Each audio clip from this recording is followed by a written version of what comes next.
Summerland kids. That's Aaron. I'm Jericho. Here we are. Good morning, everybody. We're having our coffee. We did a little warm up today, but usually this is live straight out of the gate. We're not. There's no scripts. There's no prompts. There's no notes. It's just a blank slate. Two guys having coffee and getting our morning going. Yeah, I'm actually over on the Facebook right now, taking the video that's streaming and turning it live, and I'm going to add the link in the live stream. Maybe we'll get a visitor today. Maybe we won't. I didn't get a chance to invite anybody directly. I know we've had a few people ask about interviews. I've done a couple interviews, but that's awesome. Yeah, just editing the post so it'll be live on Facebook. That's cool. Yeah, and I put out. I spoke to my friend Brent Franklin yesterday, and he's like, "No, I saw you guys doing something, but he's like, he's been so busy, blah blah blah." I'm like, "Yeah, we've done 10 shows or 11. This is show number 12, so we're on 12." Oh wow. Yeah, so here we are. We're just getting started.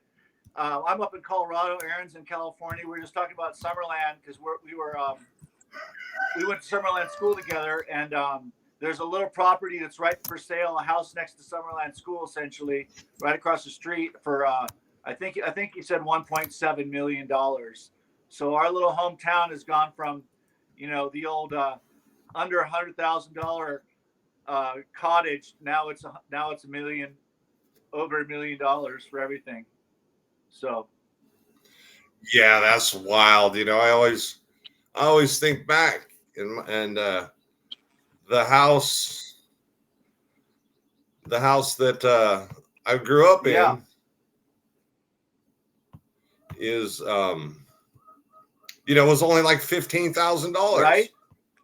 And now it's probably over $1 million. Yeah, we should do that. Like Google, what is it, Street View or something? Check out what's going on lately. If it's just with a for lease sign or what the heck's happening right now, I have no idea.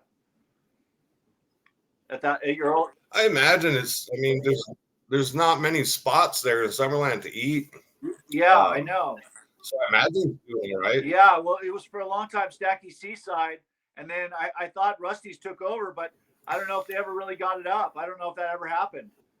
So sometimes it's interesting how people make investments to buy properties for restaurant purposes and etc. But then they come up against the permitting process, and especially in Santa Barbara, I've heard it's really tough for small business owners to get all their permits, and it's just super costly. You got to have extremely deep pockets and have extra time to essentially wait and waste on the process to get all approved. Oh yeah, it's I get it. There are certain aspects of regulation that are necessary. Obviously we don't want to go to a doctor that's not licensed. Yeah. We don't want to go to an auto mechanic that's not certified. Exactly. Obviously your restaurants, we want the health inspector to double check it, but sometimes it's just hard. Back when I was a kid, if you had a lawnmower and half an inkling to walk up and down the street, you're in business. Exactly right. Yeah. And I had friends that were back in the day, I'm a little bit on the ska, the band, the Upbeat from Carpinteria. A couple guys became like landscape guys. And just like you said, probably started out mowing lawns, but then it grew and grew. And growing with the town of Santa Barbara, now you have your clients are multimillionaires, and you're just basically like the token classic, whether you're doing major landscape jobs with moving rock and installing grass and trees and all of it, so there's people got a lot of vision when they come to town. Either they're going to leave their project alone or they're going to tackle a house and make it their own, So. Yeah. When I moved into this house, it was, it was a house, simple, plain. Yeah. And you put your touches on it. We planted some flowers in the front. We planted the peach tree in the front. Nice. We planted the lemon tree. We got the chicken coop and the chickens. Cool. And so we've made it ours, like the rainbows that come. We hung all our things in the window, and It's really cool. It's really nice because it's been a while since I've been in my own property rather than just renting. And I feel you. Yeah, landscaping. I'm gonna, since we're talking landscaping, let me get a landscaper hat. Yeah, exactly. There. God. So I had a buddy of mine, a construction friend, stop by and look at my the barn, and we were digging right by the edge of the wall, trying to find the foundation, and we couldn't find a freaking foundation. So I don't know if they just built it on the dirt or what. I have no idea yet. But his words of wisdom for the barn. Yeah, the barn. So his words of wisdom was, tear it down, stack it, denail it, and freaking rebuild another, rebuild something else, man. So we'll see. I'll probably get a second opinion. My dad's gonna come up, and he's an old construction guy, so he could at least give us the senior level, construction guidance to navigate the process the best way. But it doesn't look good as far as it was built with like all 2x6s, which is bigger than a 2x4. But it just, it's been a lot of years, and there's a little hill behind the house. And I was explaining to some friends over the weekend that it's a lot like kind of like Banner or one of those hills in Summerland that goes up like Valencia. There's a hill behind my house, and that hill kind of, it slowly slides down a little bit, and it slid around the edges of the barn. So I actually dug out like almost 2 feet by sometimes about 4 feet deep of dirt behind the barn to clear out a little pathway.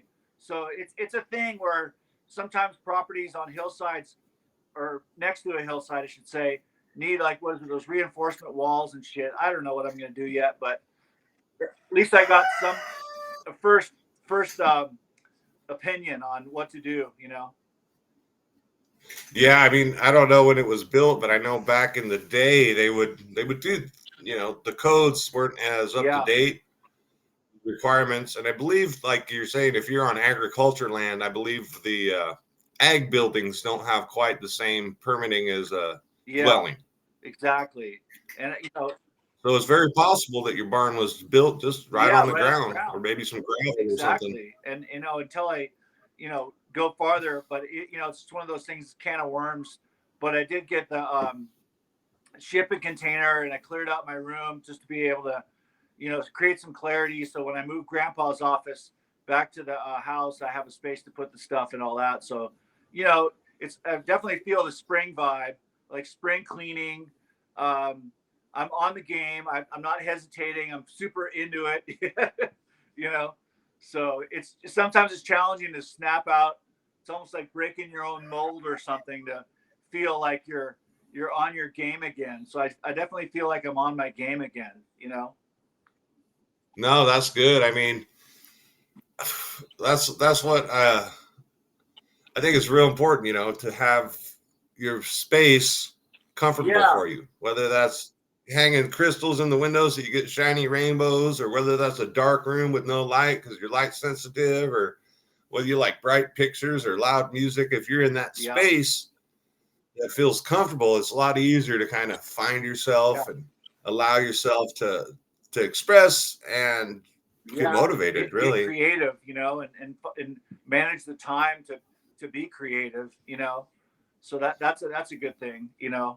I enjoy this part. This is like the best part of the day. It's like a creative conversation, coming out of the gate, like second cup of coffee. All right, I'm just starting to get the flow, because it is like a challenge. I mean, AWOL Aaron's 7 a.m. California time. I mean, that's crack-a-lack of dawn. You can see the sun on your face. It's like, dude, that's early morning stuff right there. I've always been the early morning guy. It didn't matter in high school. We stay out till 3 a.m.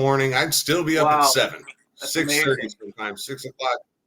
Now I'm getting older, so my aches and pains, I got to get up and go pee. I can't really get back to sleep once I'm up at 4:30, 5 o'clock. So I've consigned myself to just, get up, get my first cup of coffee. It is spring, so I'm switching over for my second cup from good old Tigger to, I don't know, Yerba mate. That's cool, man. I like that stuff. You know, it's tasty. Anything in a It is. tasty in a can. You know, it's probably got real sugar, which is good. It's funny how when we were kids, you know, all the drinks were just real sugar. That was just the normal thing. But then the high fructose corn syrup stuff, they reinvented the wheel, and then all of a sudden now sugar's retro. Like they got like Pepsi Throwback and these brands. It's hilarious. It's like, Yeah, like the I don't know if you get those in Colorado, the Mexican Cokes I love those. Yeah, in the glass the OG. bottles, Yeah, and those are just I so much know. better. It's funny. It's like that's what's up. It's probably better for you too. I think your body doesn't really know what the heck to do with that high fructose corn syrup. You know. Yeah, gosh. I mean, my mom grew up, when I grew up, she was always bad, bad, Me sugar too. kill Me you. too, man. And then now we got the corn syrup, which is even worse Right? for you, Yeah. even cheaper, even in more of everything. Yeah, it's crazy. I mean, in back in the day, well, long, it was, you know, way back in the day, organic wasn't even a thing. It was just everything probably was organic, but the pesticides aspect of things. I know my grandfather, because he grew like orchids and cymbidiums and all sorts of flowers in Carpinteria. Those guys used to use some, you know, I think some fairly harsh chemicals actually, unfortunately, to combat their whatever they're trying to combat, whether it was weeds or freaking gophers. I don't know, man. You know, but no, that's wild. It's wild that I don't know. It was 420 this weekend, so let's do it. You know, a lot of these petrochemicals replaced you know, hemp, polyester, Oh, wow. Oh, that's fuel, right. building materials, fuel oil. Yeah. I mean, Henry Ford made the hemp car that was made out of hemp and ran on hemp. Yeah. But Exactly. big business, big oil, you know, kind of took that away. So weird, man. Yeah. I mean, to have lived through that, but there was no one really an advocate for it. I mean, maybe it was just like farmers and against the factories or something. It came down to that, where it was like, you know, giving people the no longer you can produce this plant. You're only allowed to grow this or something. You know, maybe the prices went down. I have no idea. All that story. There's so much to it, so much more to it than most people realize. Most people just go, "Oh, I'm going to the store. I'm going to pick out what I want." Maybe they don't realize that agribusiness and stuff has been doing a lot. I mean, we look at history with the Dust Bowl in America. Well, why was there a Dust Bowl? Well, because we tilled up the native grass, which had a 2, 3, 4, 5, or 6 foot root system. Oh my God. And we put in annual crops and tilled it up every year. So nothing to hold it together caused the Great Dust Bowl. Wow. I mean, we figure things out as we go as a society, I guess. Yeah, for sure. I'm gonna take my station and go outside. Okay. Because my girlfriend's back in. She was doing some yard work this morning, and awesome. She went on her little bike ride, and she's cooking breakfast and it's making some noise. So nice. I will go out to my. Is it sunny out there today? Looks like it's sunny. Does that look sunny? Yeah, exactly. It's pretty sunny. The background noise. Aaron doesn't have a recording of chickens. He actually has chickens. Yeah, those are actual chickens. Yeah, and your what's it called? Your single car? No, it's a. I'm looking for the word. It's like a standalone outbuilding or something like that. Yeah, it's a detached garage. Detached garage. That's the word I'm looking for. The detached garage is, I think, far superior to my detached barnish thing. You know, yeah. Come to find out. Maybe not. Right. You know, it's got a dirt floor. Yeah. Well, partial concrete that's falling apart. Right. But it's really cool because it's got the old wood, side. So we took one of the slats off the bottom where we're doing we're going to put the storage building. Right. So everything ties in together, double check to make sure there's no issues with the lumber. Classic. And so we took it off, and my friend who was helping me took the bottom, it was there's two layers. There's like a exterior kind of cheap newer wood. Okay. And then the original wood. And he takes the board off and he's looking at it. He's like, wow, they don't make wood like this anymore. Wow. And so he's saying that we could really, if we stripped it all down and painted it all nice, that it would look so classic because it's got the old style wood in it still. Is that the siding, or are you talking about the interior or the exterior? The siding. The siding. interior is raw. Yeah. It's I don't know if you can see, there's no light right now, but yeah, no, totally. So yeah, my dad and I, we restored an old 1892 like a little Victorian house, I think here in Pagosa Springs, Colorado, back in 2002. And my dad did his best to save as much of the siding as possible. And I think we may have like detached it and then perhaps a light sanding, and then we reinstalled it. And then he managed to find another material that was exactly the same size, and some of the lower siding needed to be replaced. So we integrated some new material with the old material to make it all look cohesive and the same. That's those Victorian houses are just amazing. Yeah, they are. I had a couple friends, that lived in them. As far as like when I was growing up in San Luis, they took them and they converted them into multiple dwellings. So instead of just one Victorian house, you had 6 or 7 college students renting different rooms or studios, or they were cut off. And I always found it so interesting how many rooms can be in one of those houses. Yeah, exactly. There was like that one in Summerland that we lived in, there was I think 2 bedrooms downstairs originally, but we created a 3rd bedroom outside, or it was attached to the house. It was like probably an addition. So there's 3 bedrooms downstairs, and there was 1, 2, 3 upstairs with an additional attic space. So it's like 6 bedrooms plus a 7th. That's a lot of rooms. Yeah. Victorian houses, you had to have some money back in the day.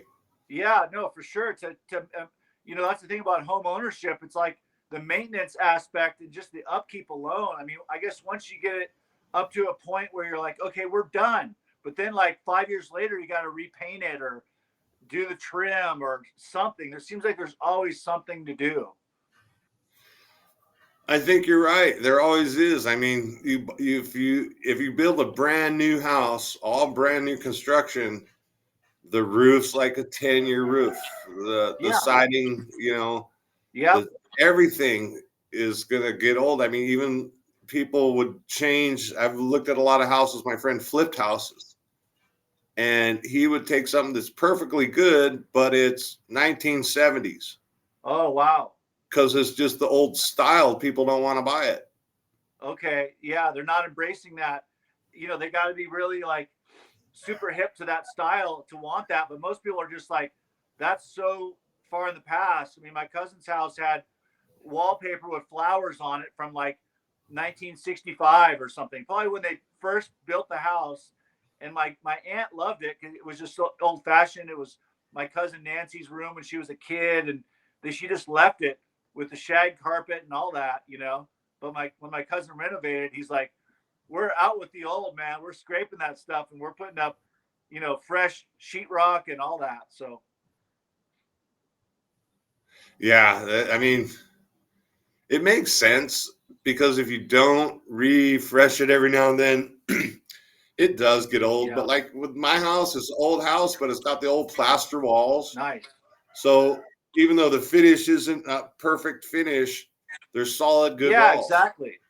I actually like the walls that have a little bit of character to them. I'm dealing with that a little bit in the cabin. My mom's cabin was actually, I think they transported it up to the property. So it's like a reclaimed building of sorts. And then the old owner, before my mom brought it up to the property, dug out a foundation and all that, and relocated the home there.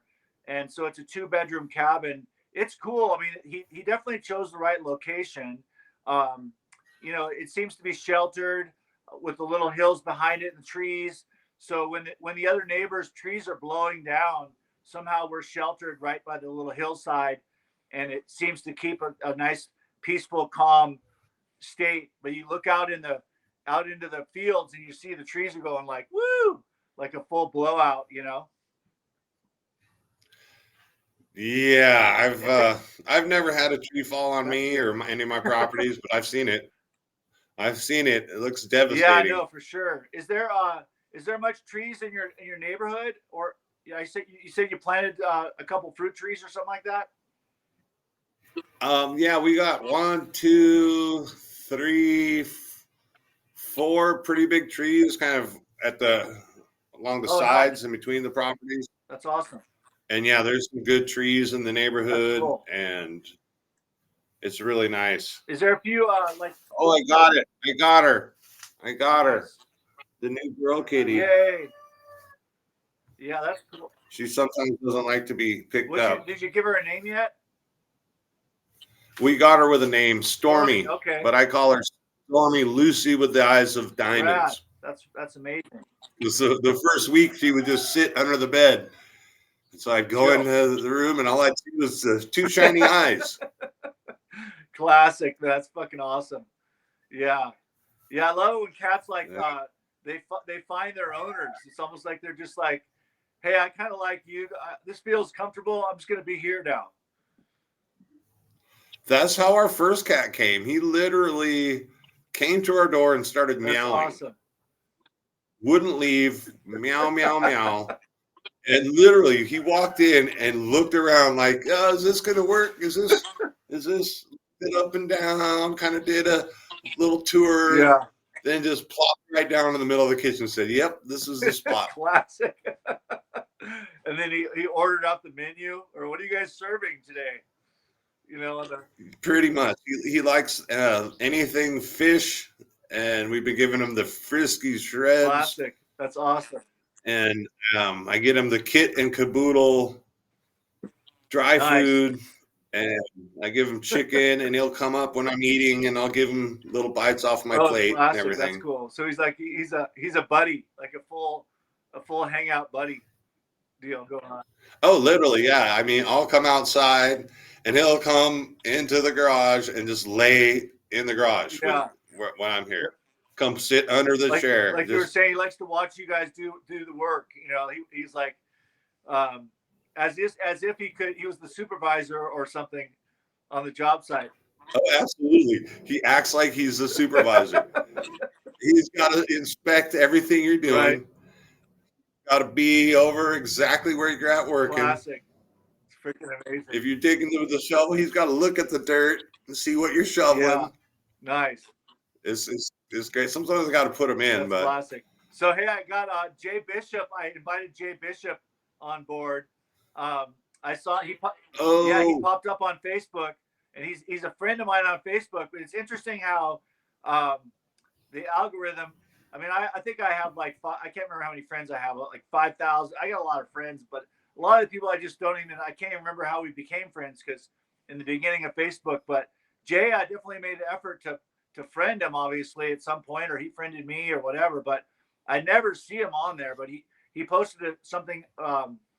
He might have been attending a concert or something, so he shared something. I'm like, there's Jay. I'm shit. So I probably should send him a private message too to say, tell him what's up. It'd be good to catch up with that guy. He lived right next door to Hootie. Yeah, right around the corner, right? Yeah, I remember there was a little group of us right there on Varley, Yeah, that was freaking awesome. And I was kind of, even though when I came back to town, I lived down on Lily. I was born and raised on Varley, so I guess that's my clique. Yeah, for sure, man. Part of the Varley clique, we Varley boys. Yeah, the Varley boys. The Varley Marleys, man. We were the Varley Marleys. Yeah, the Marley boys. Yeah, freaking Jay. And I guess I talked to Dan Taglis, like a couple of years ago now, He was actually really helpful. There was a guy went missing up here, a coworker. It was a sad story, but I talked to Dan about it because Dan's in law enforcement, and so he was Uh-huh. able to give me some insights. And he told me like going in back in history with his stories, like, dude, Jay and I did a road trip together. We bought a van and traveled the country, and so they had their own experience in their 20s. Because it's interesting how when we were all in elementary school, and then once we got to junior high, like yourself, you went up the coast, you moved to a different area. People just sort of spread out a little bit, in some regard. No, it's life. It's not just when we're kids. Like when I was in LA, I kind of formed a pretty good relationship with this dude Right. Jeremy that I did the interview with a couple weeks Nice. ago. We met in person. We went to a couple of live events together. We were on the phone. We did some projects, but life changed. Yeah. And I moved away, and I think he had a different situation, and so we didn't touch bases for, I guess it's been 3 or 4 years now. And I touched base with him, and he was just like, "Yeah, this is awesome. It's good to catch up." So Absolutely. Yeah. So that's the cool thing about Facebook. Like, you and I found each other after not seeing each other since freaking sixth grade. And dude, I haven't seen Jay for a long time. I mean, probably like maybe in the 90s, I may have seen him. I can't even remember really. yeah, it's for me, it's been since grade Yeah, school. for sure. And I guess, I yeah, mean, there's that girl, Mary Bowman. She was also in our sixth grade class. Someone said they saw her. She's around in Carpinteria or something like that. There was a group of us in high school that were definitely from the old days that still hung out, like Taylor and my friend Zach and Brent and Sinan. There's a few. The old Summerland clan is still, alive and kicking for the most part. yeah, that's cool. I mean, maybe one of these days. I mean, have you ever been to any of your high school Yeah, I went reunions? to the 10 year, I think. I'm pretty sure it was a 10 year. Yeah, and I did go to the 20 year. It's probably been like 5 plus whatever. So yes, I have gone to a couple high school reunions, and it's pretty funny. Yeah, I always wonder what it'd be like to go to like a grammar Oh school God, reunion. yeah. Well, high school is more of a more recent time, but elementary school is a whole other ballgame. They did have a Summerland school reunion, I think, one time at Lookout Park, and Mrs. Schnipple was there, our teacher, and Mrs. Wheeler was there. So it was interesting. Like I think Nancy Russell, I think maybe was there. I can't remember, but she's on Facebook. Hey Nancy, what's up? Nancy's doing an awesome job restoring her old 100-year-old house. No, that's cool. I was looking. She has some I door know. I hinges, love right? those things, man. And it's like, okay, this is 100-year-old hinge with 10 coats of paint Yeah. on it. Wow.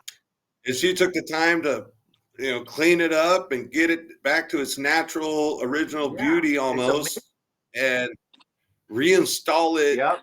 And I think that's one of the difficult things for me in the world today is how disposable everything is. How many cell phones have you I had? know. How many cell phones are still sitting in your closet that you replaced, but they still Right. work? All that. Oh, it's got a cracked screen. I'm going to get a new phone. Yeah. Oh, the button sticks a little bit. I'm going to get a new phone. Because why? Because, it's free when you sign up for 2 years of service. Yeah. Yeah. It's crazy.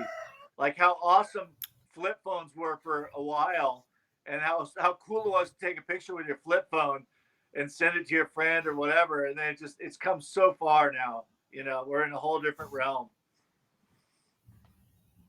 No, we are. Awesome. We got a Facebook viewer. Woo! Woo! Hey, Facebook. Yeah. So I hope welcome to Coffee with the maybe Summerland kids. somebody will join. Yeah.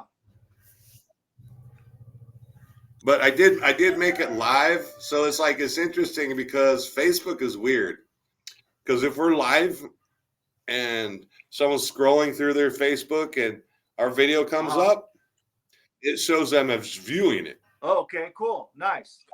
They never really click in to view it. They just see it and scroll Yeah, by. and they just think they don't even know it's live. Perhaps I'm not sure.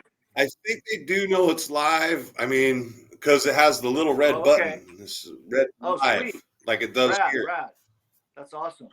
So, and then it shows on my profile live when I go back into it. Nice. So it's really interesting. Come here, Well, kitty. welcome to Coffee with Summerland, Oh, kids. kitty wants to come and visit again. We're rock and roll, and he's got a cat. He's got chickens. He's got a whole farm. He wants to go so bad. Woo! God. Well, another great show. It's so man. hilarious, You Jericho. pulled it off. So I let him out in the yard like this, Yeah. right?